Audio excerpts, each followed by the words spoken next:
So Charlie put out a fairly good video here. I like this one because it's something I've been looking into.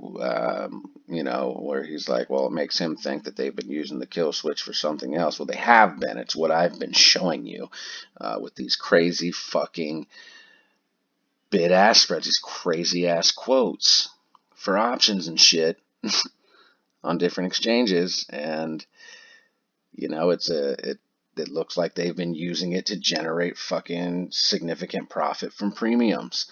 Um, you'll buy it, and I mean, it'll either almost immediately lose value, or you'll fucking by the next day, they'll hit the kill switch either at the end of the day or whatever the fuck it is, and the next day your contract is completely worthless. It is kaputted, goes down to the very bottom of where the spread was the day before. That's what they were using this for. That was my initial theory on what they were using this thing for when I was studying it, because apparently the mass purge is like the what is used now. This is old, but still has been around and available. It didn't make sense for it to not have been decommissioned when the mass purge functionality is what, typical market makers use who aren't out there fucking up shit and stealing money from people. So I wish he went into a little more depth about explaining it. But again, I'm directly looking at and trying to find the manipulation within this shit, which is mostly what my channel has been about, and a lot of what I'm talking about that doesn't make sense. I'm like, why the fuck is this happening? This is crazy. Don't buy options like this. I mean, I've been through and through them, because there are some options that you can check out when there's a gigantic gain that are legitimate, to where if you had that option the day before, um, and you go look at it and it's like 14 or 20,000% gain, it's legitimate. You look at the spread, it's like maybe 10 cents, sometimes 15 cents, but usually it's a 5 to 10 cent spread, and that's legitimate. But then you have the other ones that are like the spread's 5 cents and to $1.70, which is fucking insane. And then you're forced to basically buy it in the middle, or they're not going to put it through, and then you lose all its value within the next trading day. And I'm pretty sure that's what the kill switch was getting used for. And it's funny that they are decommissioning it now. It's a trip.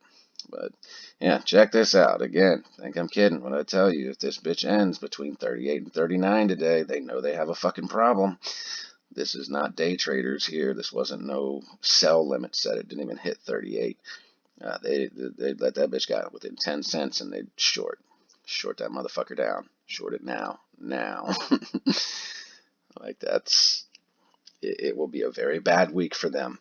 Very bad week if they let this motherfucker end above 38. Obviously, closer to 39 would be more desirable, but I'm sure they're probably not going to allow that to happen. See, they don't even want that shit to touch 38.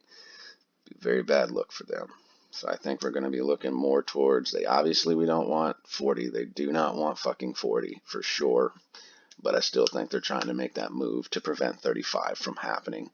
And they're trying to play it right, kind of in the middle. We've already seen that last week they were completely capable of basically shorting damn near $2 down immediately. And then throughout the day, fought with us, and then was able to, ladder short it down a little bit. I think they really only shorted roughly $1.25, and scared some people out who probably sold off the other 75 cents to get it down to like 33. But yeah, they're I say, man. So I said that was a guess back early in the day that I know they don't want it getting between that 38 and 39. That's a zone they don't want it to go to. And sure enough. So we'll see. It'll be an interesting end of the day.